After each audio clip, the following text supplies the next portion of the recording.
Probando audio Ya. y... Hola Ivaninautas, hoy nos encontramos con el Dr. Miguel Alcubierre, él es investigador y director del Instituto de Ciencias Nucleares de la UNAM. Hoy trataremos el tema de las ondas gravitacionales.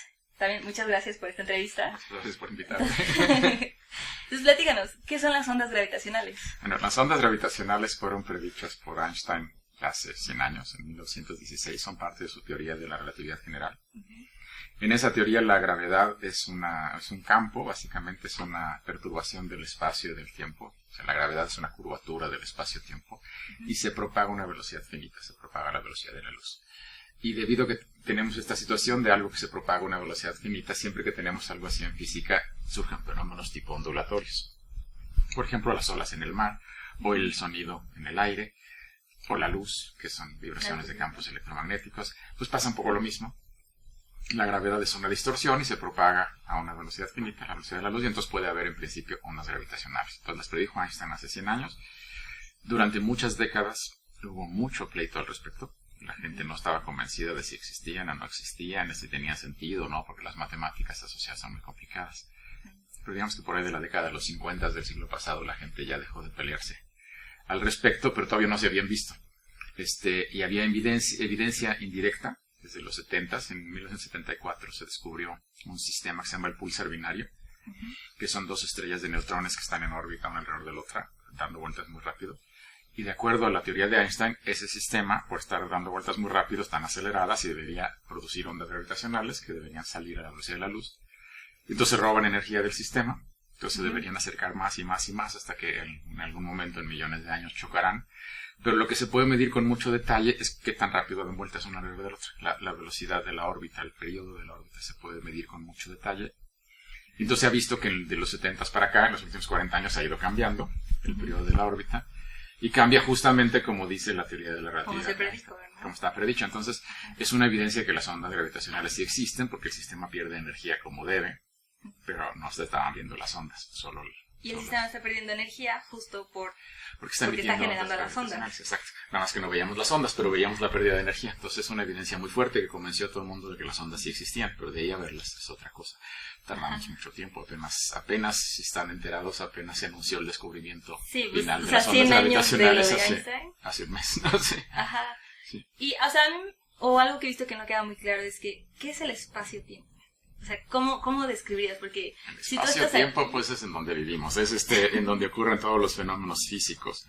Es como la arena en la que ocurren los fenómenos físicos, ¿no? El espacio, por un lado, tridimensional en el que vivimos, en el que se mueven todos los objetos, y el tiempo, que es lo que transcurre. Einstein nos enseñó en 1905, con la teoría de la relatividad especial primero, que el espacio y el tiempo están pegados, que de hecho se mezclan un poquito cuando uno pasa de un sistema de referencia a otro que se mueve respecto al primero, o sea, dos observadores que se mueven uno respecto a otro, no están totalmente de acuerdo en cómo distinguir espacio de tiempo, se mezclan.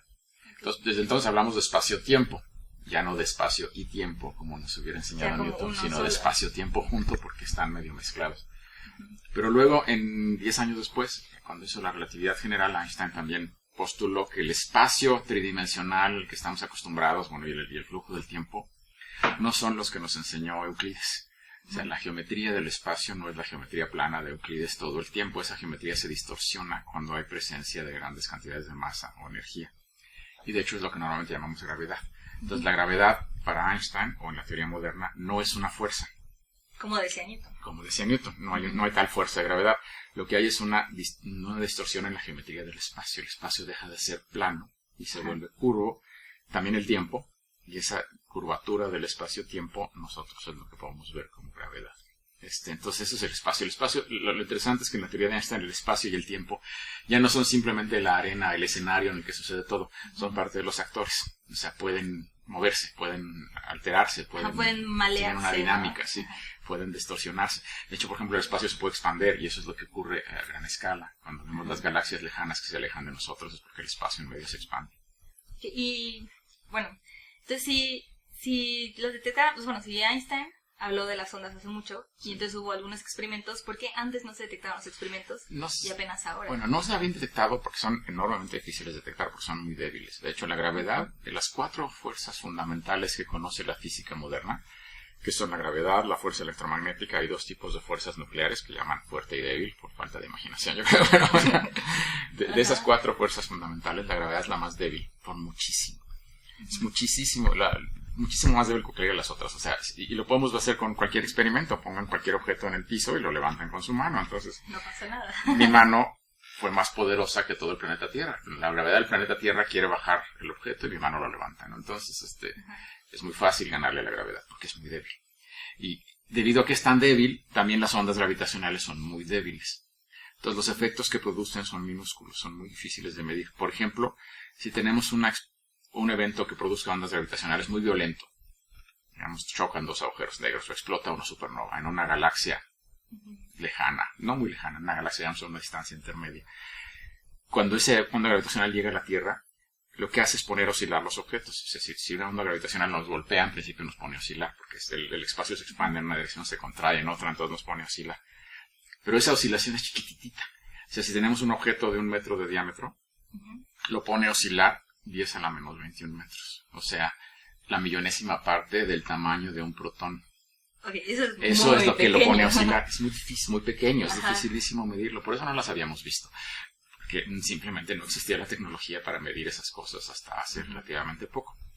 Sí hubo intentos, en los 60 hubo intentos.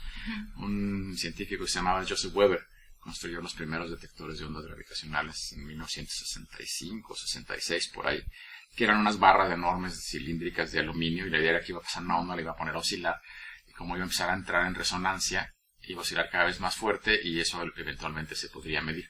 Primero nadie le creyó que se podía hacer, luego lo hizo, y empezó a decir que él estaba detectando ondas gravitacionales que venían del centro de la Vía Láctea. La gente se asustó mucho, dijeron, esto no tiene sentido. Entonces todo el mundo, tanto a nivel teórico como experimental, a nivel experimental, otros grupos construyeron detectores iguales y nadie vio nada. Y él seguía viendo cosas y nadie más veía nada. Entonces y entonces hubo ahí un debate que duró como 100 años, pero además a nivel teórico no tenía sentido, porque para que Weber viera lo que él decía que veía, teníamos que estar convirtiendo como 3000 veces la masa del Sol en ondas gravitacionales por segundo en el centro de la galaxia, cosa que astrofísicamente no se veía cómo. Entonces, al final de cuentas, nadie le creyó nunca a Weber. Pero en los 80s se empezó a pensar en otras maneras de detectar ondas gravitacionales usando otros tipos de dispositivos, básicamente interferómetros grandototes, donde se mandan rayos láser que rebotan en espejos en ángulos rectos y luego se recombinan para ver cómo interfiere la luz. Y esas máquinas se empezaron a construir finalmente por ahí del año 2000. Tardaron varios años en construirlas y todas estaban construidas por ahí del 2005, pero todavía no estaban muy bien. Tomaron datos 5 años, no vieron nada, pero su sensitividad todavía no era óptima. Las apagaron, le hicieron grandes mejoras y las volvieron a echar a andar hace 4 meses o 5 meses y ahora sí ya dieron algo. Entonces, ¿por qué nos tardamos tanto? Porque son muy débiles y la tecnología para medirles ha sido muy difícil. Y realmente, arreglaron, digamos, este experimento y 4 meses después. Bueno, antes lo arreglaron, no es que lo arreglaron, lo calibraron. Lo mejoraron, mejoraron todo, pusieron láseres de mejor potencia, pusieron espejos mucho más finos, de mejores materiales, mucho más rígidos, aislamiento de sismos, mucho mejor hecho. Entonces hicieron muchas mejoras. Y con esas mejoras, de hecho, tardaron 5 meses en decirnos, pero vieron algo inmediatamente. De hecho, la máquina fue oficialmente comisionada, que es cuando uno anuncia la máquina ya está funcionando, el 19 de septiembre del 2015. Pero la observación que nos acaban de avisar fue del 14 de septiembre. O sea, vieron algo 5 días antes de que la máquina oficialmente estuviera funcionando. Lo que pasa es que ya estaba funcionando desde muchos días antes, pero estaban apenas calibrándola y haciendo pruebas, y todavía no estaban listos para decir ya está la máquina perfecta. Y a la hora que dijeron ya está perfecta, ya habían visto algo hace varios días. Lo que pasa es que no nos habían dicho, y no nos habían dicho porque tenían que estar absolutamente seguros, justo porque, como les comentaba, de que Joseph Weber nos había dicho que había visto cosas que nunca vio, pues no querían que volviera a pasar. Entonces tenían que estar seguros que habían visto algo. De hecho, son 2 detectores en 2 lugares de Estados Unidos a 3000 kilómetros de distancia uno del otro. Entonces los 2 vieron lo mismo al mismo tiempo, lo que nos indica que es algo real y no nada más que pasó un camión al lado. Y se movió la placa tectónica. Exacto, o algo, entonces, Entonces vieron lo mismo al mismo tiempo, pero aún así hicieron miles de pruebas, miles de análisis para estar absolutamente seguros. Luego escribieron un artículo científico, lo enviaron a una revista, la revista lo revisó, se aceptó, y cuando la revista les dijo el artículo está aceptado y va a salir publicado el día 11 de febrero, ellos dijeron, bueno, el 11 de febrero vamos a anunciar el descubrimiento. para que nadie les dijera, están anunciando algo que ni siquiera han publicado. Ajá. No, ya estaba publicado. Que también fue un problema como lo que pasó con los neutrinos, ¿no? Es porque no quería que les pasara eso. La gente aquella, sí, hace 2 o 3 años nos decían que había neutrinos que viajaban más rápido que la luz. Toda la gente se emocionó. Y lo anunciaron sin tener un artículo publicado. Lo anunciaron y luego cuando trataron de escribir el artículo nadie les quiso aceptar el artículo porque no estaban de acuerdo y finalmente descubrieron que era un error en el experimento. Entonces no querían que les pasara lo mismo. Okay, sí. También supongo que una institución cuando hace cosas de ese estilo, pues sí se desacredita bastante. Se desacredita la institución y las personas involucradas, sí. Okay. Entonces aquí no pasó. Y supongamos, en este experimento que ya estaba muy bien calibrado y muy mejorado, ¿no? ¿Qué hubiera pasado si no se hubieran detectado? Si no hubieran visto nada, bueno, no sabíamos que tan pronto iban a ver algo. Podían haber pasado 1 o 2 años antes que vieran algo. Afortunadamente vieron algo casi inmediatamente. Pero si no hubieran visto nada, digamos, en 5 años, todo el mundo se hubiera asustado mucho. Pero no tenía mucho sentido. O sea, tenían que ver algo. Si no hubieran visto nada, la relatividad estaba mal. Y la relatividad ha pasado todas las pruebas que se le han puesto en 100 años. O sea, nunca ha fallado. Entonces, que ahorita fallara en eso, quiere decir que todo está mal. Y entonces, ¿por qué funciona lo demás? Entonces, todo el mundo tenía confianza de que iban a ver algo. O sea, no había ninguna duda. Nadie tenía duda de que la máquina iba eventualmente a ver algo. En cuestión probablemente de unos pocos años. Pero que fuera tan rápido se nos sorprendió. Sí, demasiado rápido. ¿No? Como dices, fue 4 días antes de que dijera, ya funciona bastante bien. 4 días antes ya habían visto. No, pues qué padre. Y digamos, se dice que este experimento fue la detección por 2 agujeros negros. Sí, detectaron esta señal de ondas gravitacionales. Entonces, primero lo que hay que ver es que se detecta una señal en ambos detectores que están a 3.000 kilómetros de distancia, esencialmente al mismo tiempo. No puede ser exactamente al mismo tiempo porque la luz entre un detector y otro tarda en llegar. Entonces, pero justamente la diferencia de tiempo le dice a uno más o menos de dónde venía la señal. Y en este caso un detector detectó la señal 7 milisegundos antes que el otro, que corresponde más o menos al tiempo que le tomaría a la luz cruzar la distancia, entonces tiene sentido. Y las señales son muy parecidas. Entonces eso es primero. Entonces detectaron algo. Ahora, ¿qué fue lo que detectaron? Entonces, para eso se compara con modelos teóricos. Y hay modelos teóricos que se han estado desarrollando ya en mucho detalle desde hace más de 10 años, que representan las ondas gravitacionales que emiten diferentes sistemas. En particular se ha estado viendo con mucho cuidado cuando uno tiene 2 agujeros negros que están en órbita. Y por lo mismo que comentaba hace rato, como están en órbita muy cerca y muy rápido, emiten ondas gravitacionales, pierden energía, se van acercando y eventualmente chocan. Depende cómo hayan empezado, este proceso puede tomar millones de años. Pero ya la parte final, están muy cerca, dando vueltas muy rápido, y digamos el último destello de ondas gravitacionales, cuando ya de plano chocan, ocurre en fracciones de segundo. Y este sistema se ha estudiado en mucho detalle en los últimos 10 años, con simulaciones en computadora, de resolver las ecuaciones de la relatividad general, que son muy complicadas, usando computadoras. El problema se resolvió, como comentaba, hace 10 años, pero entonces se han estudiado variantes de agujeros negros diferentes masas, diferentes rotaciones, y hay todo un catálogo, y cuando vieron esta señal corresponde exactamente a lo que esperábamos de 2 agujeros negros que chocan. Entonces, cuando vimos la señal, sabíamos no solo que las ondas gravitacionales existían, sino que eran 2 agujeros negros que habían chocado en espiral. Y podíamos de la señal deducir las masas. Entonces se dedujo que estos eran 2 agujeros negros, cada uno como de 30 veces la masa del Sol.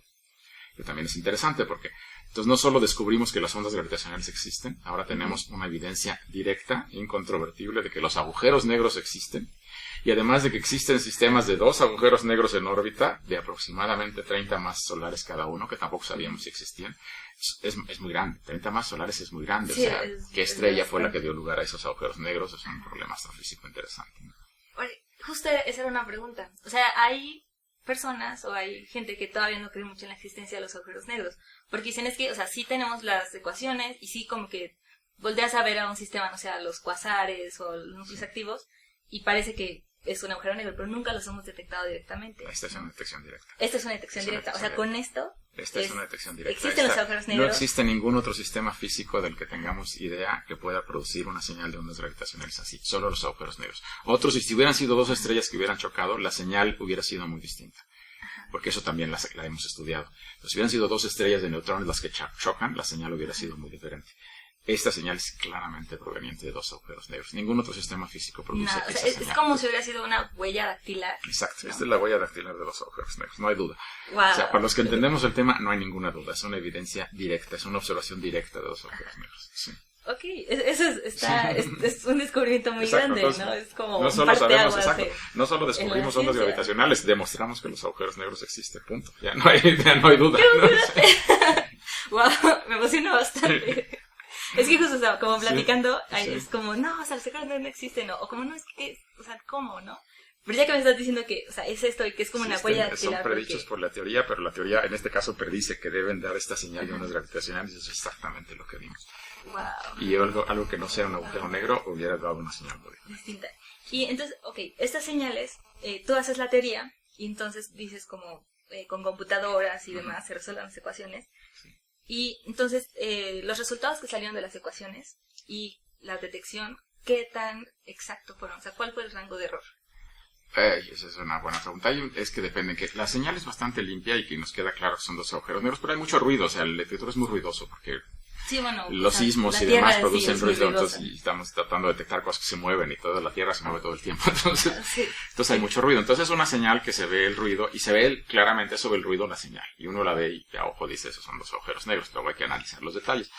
El error, por ejemplo, en la estimación de las masas, uno dice uno tenía 32 masas solares y el otro 26 masas solares, pero eso es, digamos, el valor de en medio, ¿no? Uh-huh. Tienen un error como del 10%, digamos. Entonces, a lo mejor el grande no tenía 32 masas solares, a lo mejor tenía entre 29 y 35 o algo así, pero digamos el valor más probable es 32 y el otro era un poco más chico, el valor más probable es 29, perdón, 26. Y entonces sí, hay un error de un 10% en las medidas, pero es debido al ruido que hay en el detector. Esperamos todos que con el tiempo vayan calibrando mejor el detector y estos ruidos bajen y las medidas sean más precisas. Ok, muy bien. Qué padre. Sí. Pues a ver, había leído un poco que existe la relatividad numérica, que es algo en lo que tú te especializas. Exacto. Y tiene que ver bastante con cómo se resolvieron estas ecuaciones, ¿no? Justo eso lo que es lo que se hizo ¿Qué es la relatividad numérica? La relatividad numérica es tomar justamente la teoría de la relatividad general de Einstein, que es una teoría muy complicada, esta que dice que la gravedad es curvatura del espacio-tiempo. Uno lo platica muy fácil, pero en realidad es un conjunto de ecuaciones muy difíciles de resolver, que tienen miles de términos, son muy complicadas. Y resolverlas así con lápiz y papel, encontrar soluciones exactas, se puede hacer, pero en solo casos muy particulares, con técnicas muy sofisticadas y uno encuentra soluciones muy específicas que tienen alto grado de simetría. Es un poco como el chiste ese viejo de que el físico que quiere ver qué le pasa a la vaca, ¿no? No sé si que dices que a las vacas las pones esféricas. Es una vaca esférica en el vacío, es igual. Y si uno asume cosas esféricas en el vacío, se puede resolver. Si uno asume algo más complicado, no se puede. Entonces, cuando queremos algo más interesante, una situación astrofísica realista, donde no es esférico y no está en el vacío y hay una cosa complicada, entonces no las podemos resolver con lápiz y papel, las resolvemos programando una computadora para hacer una simulación numérica que resuelve directamente las ecuaciones diferenciales. Son códigos muy complicados que toman muchos años para escribir. Y las personas que hacemos esto con las ecuaciones de la relatividad general, a este campo se le llama relatividad numérica. Es resolver las ecuaciones de la relatividad general con computadora, en simulaciones numéricas. Entonces, es a lo que yo me dedico desde hace más de 20 años, 25 años. Y uno de los problemas justamente que más nos interesaba, y justamente por eso, porque queríamos ver qué pasaba con las ondas gravitacionales, era simular cuando están dos agujeros negros en órbita. Cuando tenemos un agujero negro solo, eso sí hay solución analítica con lápiz y papel. Eso sí se puede encontrar una solución con lápiz y papel, que no es fácil. Se puede hacer en la carrera de física, sí, de tarea. El agujero negro que no rota, la solución se encontró en 1916, hace 100 años. Pero el agujero negro que rota, la solución se encontró en 1960 y tantos. Tardamos 50 años en encontrarla para el que rota. Wow. Es muy complicado, pero se puede. Hay una solución que puede uno escribir en 3 líneas, ¿no? Encontrarla fue difícil, pero existe. Pero cuando tengo dos que están dando vueltas, ya el asunto es complicadísimo. Están emitiendo ondas gravitacionales, están interaccionando, están deformándose. No se puede sobre una computadora. Entonces, la gente intentó resolver este problema realmente durante décadas. La primera vez que se intentó resolver qué pasaba cuando dos agujeros negros chocaban en una simulación en computadora fue en 1964. Fue el año que yo nací. Esa fue la primera vez que se intentó, hace 50 años. Wow. Y bueno, no les fue muy bien, pero imagínate las computadoras de 1964. No, bueno, eran del tamaño de... Cualquier teléfono celular de ahorita es miles de veces más poderoso. Pero bueno, se intentó. Y luego se volvió a intentar en los 70s. Había muchos problemas tanto teóricos como numéricos, como de la capacidad de las computadoras. Y el primer problema finalmente se pudo resolver en el 2005. ya hacer la simulación completa de agujeros negros dando muchas órbitas, 30 o 40 órbitas, hasta que chocan y ver explícitamente cómo son las ondas gravitacionales. Eso fue lo que se hizo y fue producto de la relatividad numérica. Pues por eso la relatividad numérica está directamente relacionada con este descubrimiento, porque si no lo hubiéramos hecho, no se había podido la gente diría, vimos ondas, pero no sabemos qué es, ¿no? El que les podamos haber dicho, no solo las viste, esos son dos agujeros negros que chocaron, es porque ya habíamos hecho todas estas simulaciones antes, ¿no? Wow. Sí. Eso es muy emocionante, ¿no? Es sí. como, o sea, hablando de física y, por ejemplo, por ahí preguntaban, ¿cuáles son las motivaciones a veces para los físicos de seguir adelante y continuar con su trabajo? Esta podría decir pues que es una gran motivación. Entender ¿no? que la naturaleza, y cuando uno hace una predicción teórica así de compleja, porque esta es una predicción muy compleja de resolver las ecuaciones de Einstein que tienen 100 años en computadoras y hacer estas simulaciones y decir, bueno, al final que determinaste estos agujeros negros deben producir esta señal de ondas gravitacionales. Si luego la ves en la naturaleza idéntica, exacto, es una emoción impresionante, ¿no? No, es decir, si estamos entendiendo. Vamos bien en el camino de la física, ¿no? Sí. Wow, muy bien. Entonces, a ver, a partir de estos descubrimientos, ¿qué nuevos estudios o nueva ciencia se generan? ¿O qué abre este nuevo descubrimiento? Bueno, esto es una nueva manera de hacer astronomía. O sea, por un lado simplemente palomita, otra predicción de Einstein que está bien, pero eso sí, había que hacerlo. Porque, bueno, es una palomita ya, y seguramente habrá un premio Nobel ahí para las personas involucradas en el descubrimiento.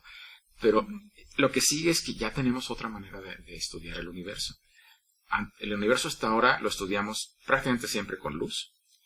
Luz de diferentes tipos, luz que es invisible para nosotros, pero sí, usando todo el espectro electromagnético. Todo el espectro electromagnético, rayos, ondas de radio, microondas, infrarroja, visible, ultravioleta, rayos X y rayos gamma. Pero todo eso es luz, finalmente.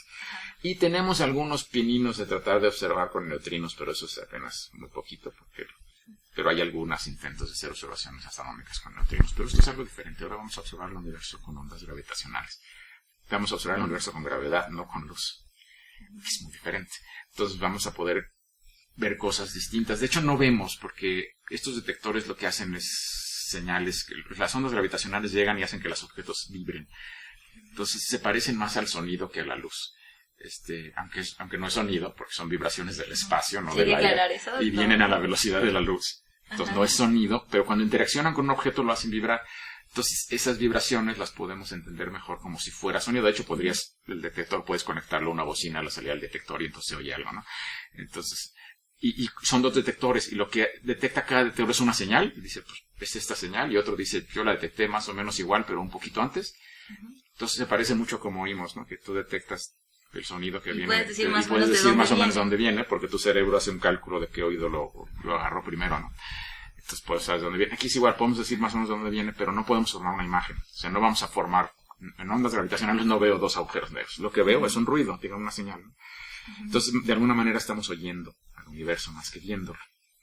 Y es como si de un día para otro, una persona que fue sorda toda su vida, de un día para otro oye. Pues todas las cosas nuevas que va a encontrar, ¿no? Aquí es lo mismo. De un día para otro vamos a poder observar cosas allá afuera que no teníamos ni idea. De los agujeros negros lo esperábamos, pero quién sabe qué otras cosas veremos que no esperamos, ¿no? Y podemos ver cosas muy diferentes, por ejemplo, en una supernova. Esperamos que las supernovas también produzcan ondas gravitacionales. No ocurren muy seguido en nuestra galaxia, pero si te vas muy afuera empiezan a ser más seguido. Y cuando explota una supernova, es esta explosión muy violenta de una estrella, y cuando las vemos con un telescopio normal, lo que ves es mucha luz que sale de las capas externas. Entonces ves luz, ves rayos, incluso rayos X. Que la luz es más grande que... Pero esa luz sale de afuera. O sea, lo que está explotando, estamos viendo la parte de afuera de la estrella que está explotando. No vemos el centro de la estrella. Y no vemos el centro de la estrella porque justo está toda la estrella en medio. No hay manera de ver el centro. Las ondas gravitacionales es al revés. En el centro de la estrella se está colapsando. El centro de la estrella a una estrella de neutrones o a un agujero negro. Eso es un movimiento muy, muy violento que produce un cambio en el campo gravitacional muy intenso, que produce ondas gravitacionales.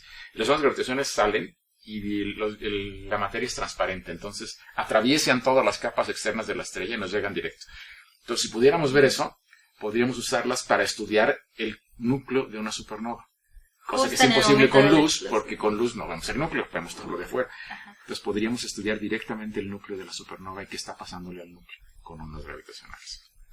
Otra cosa que podríamos hacer, cuando vemos estos sistemas como estos dos agujeros negros, podemos deducir la distancia de este sistema. No solo dedujimos las masas, dedujimos que está a una distancia de 400 megaparsecs, que si quieren en años luz es como 1.300 millones de años luz.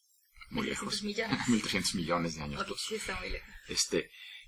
Pero podemos deducir la distancia y luego a partir de ahí podremos también deducir el corrimiento al rojo. Entonces con un sistema no es suficiente, pero si pudiéramos ver 30 o 40 de estos sistemas, podríamos utilizarlos para hacer cosmología y medir, por ejemplo, la expansión del universo, la constante de Hubble de la expansión del universo. Y de una forma más exacta. Muchísimo más exacta. Sería muchísimo más precisa que cualquier método que se haya usado a la fecha. Entonces, en un ratito, si esto sigue detectándose, en 10 años tendríamos una medición de la constante Hubble obtenida por ondas gravitacionales mejor que la que nunca se ha obtenido por ningún otro método. Wow. Entonces tenemos todas esas opciones. Es una nueva manera de ver el universo. No, y está padrísima, sí, ¿no? Sí. Y hay otros experimentos que se estén planeando. Había leído un poquito como que iba a haber un experimento en el espacio. Se van a poner unos satélites. De hecho, bueno, ahorita detectores en Tierra hay varios. Hay 1, 2, 3, 4, 5 ya funcionando, pero 2 son muy chiquitos, que son más bien como prototipos, que no se espera que vean nada. Y chiquitos siguen siendo... De muchos kilómetros. No, de cientos de metros, 600 metros de brazo es el chiquito, que está en Alemania, que es el prototipo. Los 2 que están en Estados Unidos, que es el proyecto LIGO, que son los que hicieron esta detección tan importante, tienen 4 kilómetros cada brazo del interferómetro, 4 kilómetros. Hay uno en Italia, casi igual de grande, que tiene 3 kilómetros. Que ese también debería poder ver la misma señal, pero está apagado. Entonces, está apagado porque le están haciendo mejoras, igual que los otros los apagaron 5 años para hacerle mejoras, esta está lo mismo. Están en el proceso de hacerle mejoras y no han terminado, entonces de hecho, si todo sale bien, van a volverlo a echar a andar a fines de este año. Entonces digamos que para fines del 16 o principios del 17 va a haber 3 detectores funcionando, los 2 de LIGO y el de Virgo, que deberían poder detectar cosas. Pero ya hay uno planeado en la India, que todavía no empiezan a construir, pero ya está aceptado, ya tienen el dinero. Y los japoneses dicen que quieren construir otro. Entonces, en unos 10 años, a lo mejor tendremos 5 o 6 detectores. Ajá. Eso es en Tierra. Pero hay un proyecto de mandar uno al espacio. Un detector de ondas gravitacionales al espacio. Se llama LISA, el proyecto, que viene de las siglas de interferómetro láser, observatorio gravitacional con interferometría láser o algo así, pero es LISA. Se va a mandar al espacio. Y la idea ahí es hacerlo muy distinto. En lugar de construir un objeto largo, se mandan 3 satélites. Y esos 3 satélites no se ponen alrededor de la Tierra en órbita, sino al revés, se ponen en órbita alrededor del Sol, a la misma distancia que la Tierra, pero atrás. O sea, van siguiendo la órbita de la Tierra, pero como 60 grados atrás, en una cosa que se llama el punto de Lagrange. L2, de hecho, le dicen uno de los puntos de Lagrange de la órbita terrestre, que es un punto muy estable. Entonces lo van a mandar ahí, van a ser 3 satélites, se van a separar y van a estar girando uno alrededor del otro, a una distancia de 5 millones de kilómetros. Entonces, como si tuviéramos un interferómetro con un brazo de 5 millones de kilómetros. Wow. O sea, la distancia de aquí a la Luna es como 400,000 kilómetros. Esto es 10 veces más lejos, cada uno de ellos, que la distancia entre la Tierra y la Luna. Cada uno va a estar 10 veces más lejos, van a ser 3. Se van a estar lanzando rayos láser. Y van a ser como un detector de ondas gravitacionales, pero bestial. Y ese lo que nos va a ayudar es a ver otras cosas, porque eso cambia el tipo de frecuencias que puedes detectar. Puedes detectar frecuencias más pequeñas. Al revés, más grandes. Frecuencias más pequeñas, longitud de ondas más grandes, sí. Ajá. O sea, los interferómetros en Tierra pueden detectar cosas que van como de los 100 Hz a los 1000 y pico de Hz. De hecho, las ondas gravitacionales que detectaron tenían un pico como en 200 o 300 Hz. Entonces es la ventana en la que pueden detectar. En el espacio va a detectar como de 1 Hz para abajo, hasta milésimas de Hz. Entonces puede detectar cosas que tienen frecuencias chiquitas, longitudes de onda grandes. Y esos son sistemas diferentes. Cuando dan vueltas 2 agujeros negros como los que chocaron aquí, están dando vueltas al final cientos de veces por segundo, pues están ya muy cerca. Y de hecho van como a la mitad de la velocidad de la luz. Esa es otra cosa interesante que descubrimos. Cuando chocaron a la mitad de la velocidad de la luz. Uno cuenta lo que pero estos dan vueltas muy rápido. Si uno tiene agujeros negros monstruosos, supermasivos, de esos que pesan millones o cientos de millones de veces la masa del Sol, esos al final de su vida, cuando están dando vueltas, y hay 2, están dando vueltas cada varios segundos, o sea, no miles de veces por segundo, sino una vez cada 2 o 3 segundos. Entonces eso produce frecuencias mucho más bajas. Entonces los detectores en Tierra no los pueden ver. Pero este detector en el espacio sí podría. Entonces la idea es que podría detectar colisiones de agujeros negros supermasivos en el centro de galaxias. También podría detectar el ruido de fondo de ondas gravitacionales que viene del Big Bang. El Big Bang produjo ondas gravitacionales según todos los modelos teóricos, no las hemos podido detectar, pero estas detectan en el espacio las podría detectar. Y eso es un poco como lo que se detectó de la radiación de fondo de microondas. Pero sería una radiación de fondo de ondas gravitacionales. Sí. No de microondas, sino de ondas sería estudiar más el Big Bang. Exacto. ¿No? Y ver más atrás, porque la radiación de fondo de microondas se originó 300.000 años después de la gran explosión, más o menos. Entonces, cuando vemos la radiación de fondo de microondas, es lo más lejano que podemos ver con luz en el universo, porque ya después se vuelve opaco. Y eso pasó 300.000 años después del Big Bang. Entonces, no hay manera de ver más atrás con luz. Pero las ondas gravitacionales atraviesan todo eso sin problema y se generaron aproximadamente menos de un segundo después del Big Bang, o alrededor de un segundo. Entonces, podríamos empezar a estudiar... Menos de un segundo. Sí, o sea, podríamos empezar a estudiar qué pasó a un tiempo de un segundo hasta un poquito menos después del Big Bang. Wow. Con las gravitacionales. Eso es mucho avance, ¿no? Justo como decías, de 300.000 años a un segundo. Sí. Wow. No, pues qué padre que se detectaron. Sí. Y, bueno, aquí me surge ahorita una duda. ¿Tú cómo te sientes con que se haya Yo detectado? feliz, emocionadísimo. Aunque ya los últimos años ya no estaba yo directamente involucrado, entonces no está bien el artículo. El artículo que salió tiene 1,200 autores. Yo no soy uno de los 1,200, porque yo ya no estaba, de hecho, muy metido en el tema de hace varios años. Pero de alguna manera reivindica pues lo que he estado haciendo toda mi carrera. Las simulaciones numéricas, las colecciones de agujeros negros, las técnicas que yo he estudiado. Entonces reivindica porque pues lo que descubrieron es eso, y en eso fue lo que yo trabajé durante décadas, ¿no? 20 años. Entonces reivindica mi trabajo. Por otro lado, pues es una cosa que hemos buscado por décadas y ya la vimos. Entonces yo cuando vi la conferencia de prensa en vivo y vi la señal, casi me dan ganas de llorar, de la emoción de decir, mira, ahí está, sí existe. No lo puedo creer. Y no solo si existen, son 2 agujeros negros, ¿no? O sea, entonces, wow. Sí. Entonces sí, es una emoción muy fuerte. A mí y a todos mis colegas cercanos que hacemos estas cosas, ¿no? Algunos de mis amigos sí son autores del paper, entonces bueno, pues les tocará mucha fama. Pero pues toda la comunidad que trabajamos en el área, pues estamos muy emocionados. No, y también, o sea, he visto que mucha gente fuera de la comunidad, esa gente digamos más común, sí. ¿no? O que no son de la ciencia, también estuvieron muy emocionados. ¿Tú qué nos puedes decir sobre esa respuesta? Porque siento que es un poco como Einstein. O sea, esto otra vez tiene que ver con Einstein, entonces eso llama mucho la atención. Otra gran predicción de Einstein que está bien, ¿no? que resulta que es confirmada. Entonces emociona mucho porque la gente conoce a Einstein, incluso en la calle. Pero es realmente un descubrimiento fundamental. Aunque se esperaba, porque todo el mundo esperaba que estuvieran ahí, pero el demostrarlo es un descubrimiento pues de esos que ocurren una vez por siglo. O sea, es tan grande como cuando se descubrieron las ondas electromagnéticas originalmente, ¿no? O tan grande como cuando se descubrió la estructura del DNA. Es una cosa de esa magnitud, ¿no? O sea, sí. Eso es muy interesante lo que dices. Justo lo que estamos platicando en esta entrevista. Pero, o sea, por lo que he leído, como que no se siente que sea tan importante. Pero realmente sí es muy importante. A lo mejor porque era esperado, la gente esperaba que se viera algo. Tal vez no se comprende tanto pero como yo creo en que los es un medios. descubrimiento fantástico. Y el que vamos desarrollando la tecnología para verlos, a mí me deja emocionadísimo. Ahora tenemos la tecnología para detectar vibraciones del espacio. O sea, no es poca cosa. Podemos detectar las vibraciones del espacio con la tecnología que hemos desarrollado. Y es realmente fantástico. Y eso me lleva a una pregunta sobre la ciencia. Para ti, ¿qué tan importante es, o sea, si te hace que es la ciencia en la vida? Y aún más, ¿qué tan importante es la divulgación de la ciencia? Yo creo que la ciencia, vivimos en una época en la que estamos rodeados de ciencia, estamos rodeados de tecnología que funciona con ciencia y la gente luego no la entiende, creo que está muy mal, ¿no? Y la gente sigue teniendo mucho pensamiento mágico que hemos superado en un conocimiento científico por mucho, pero sigue permeando mucho en la sociedad el pensamiento mágico.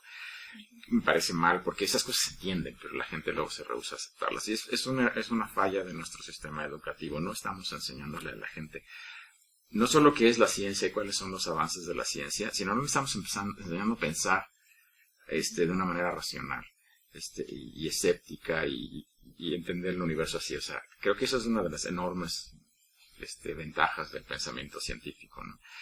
Es una manera de observar el mundo, o sea, más allá de una colección de que sabemos esto y que esto tiene 4 patas, ¿no?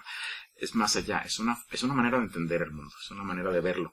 Es decir, cuando veo el mundo, voy a tratar de buscar explicaciones de lo que estoy viendo de manera racional, usando la razón y además basándome en evidencias y no simplemente porque se me ocurrió. O porque y tengo eso fe es la en ciencia, eso. ¿no? Exacto, y no porque tengo fe, sino porque tengo pruebas de que esto es cierto. Y eso es la ciencia. Entonces luego la gente piensa que la ciencia nada más, pues tú te crees eso, yo no creo eso. Es que justo no es cuestión de creer. Es cuestión de que hay una prueba, está demostrado.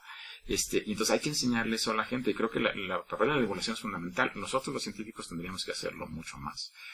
No lo hacemos lo suficiente, de hecho es mal vista en muchos sectores de los científicos. Ay, tú haces divulgación, eso no sirve para nada. Creo que es al revés, tenemos una responsabilidad de llevar a la gente, de que entiendan lo que estamos haciendo y de que por lo menos entiendan cómo funciona la ciencia y cómo funciona el pensamiento científico. Y creo que eso es muy importante si queremos una sociedad que avance y que esté mejor informada y que funcione mejor en muchas cosas, ¿no? Países muy desarrollados, pues, que han hecho mejor que nosotros. Creo que eso, enseñar ciencia desde chiquitos y enseñar esas cosas, apoyar la ciencia. Y aquí, pues, lo dejamos de lado. Y a mí me asusta mucho cuando veo a la gente en la calle que me empieza a decir que si la homeopatía, que si las no sé qué, o las plantas, no sé, dice, o la astrología, o las digo, bueno, ya sabemos que eso no sirve porque la gente se resiste. Es un pensamiento mágico, anticientífico, que permea mucho en la sociedad, porque simplemente no entienden, ¿no? Porque no se les hemos explicado bien, yo creo. Pero entonces, ¿por qué crees que sea para la gente más llamativo? O sea, ¿es la forma en la que nos venden, digamos, la pseudociencia? Sí. ¿O es la forma en la que a la la gente le gusta? La pseudociencia, sí, la venden de alguna manera. La ciencia es difícil, ni modo. O sea, la ciencia requiere un esfuerzo intelectual. Entender las cosas, pensarlas con cuidado, racionalmente, y además no aceptar las cosas nada más porque te gustan, sino porque hay evidencia, y eso cuesta trabajo.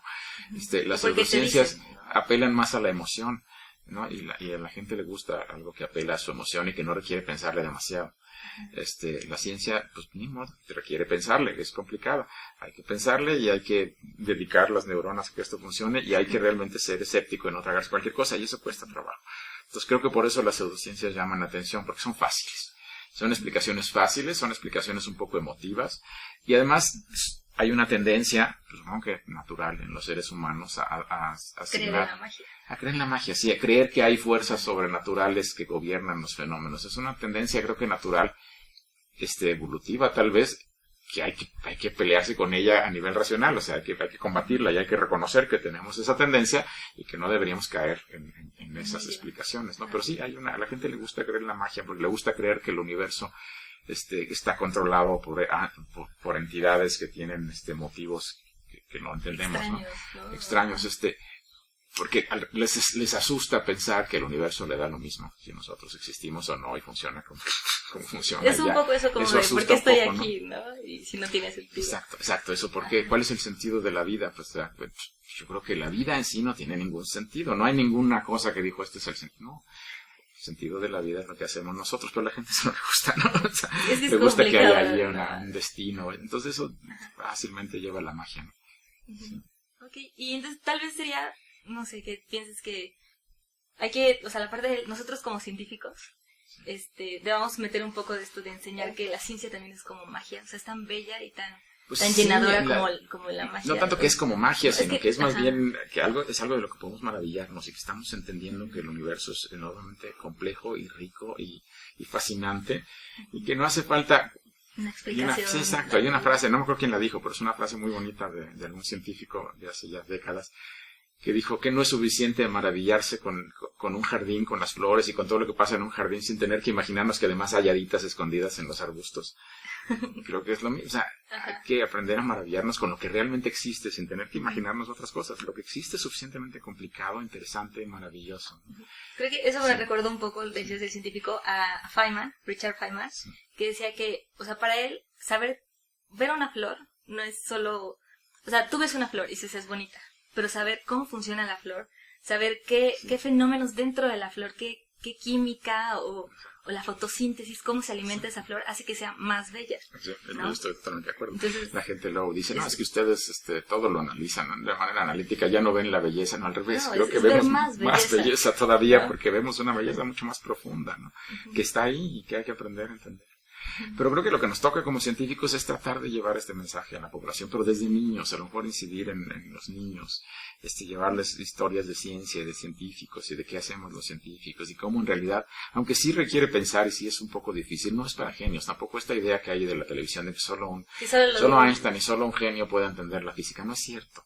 Cualquiera con interés y con alguna habilidad matemática que no es tan complicada puede entender la física más moderna del mundo, ¿no? O también está de entender. O sea, si quieres entender muy a fondo la física o la ciencia, pues sí tienes que aprender más cosas. Si quieres solo entender conceptualmente, de qué se Exacto, trata. y entender más o menos Cualquiera puede cómo hacerlo. es que sabemos estas cosas, ¿no?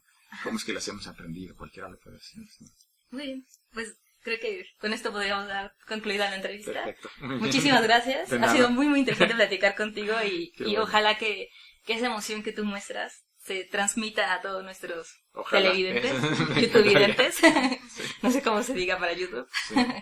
Y pues muchas gracias. No, pues gracias a ustedes por la entrevista. Sí, sí.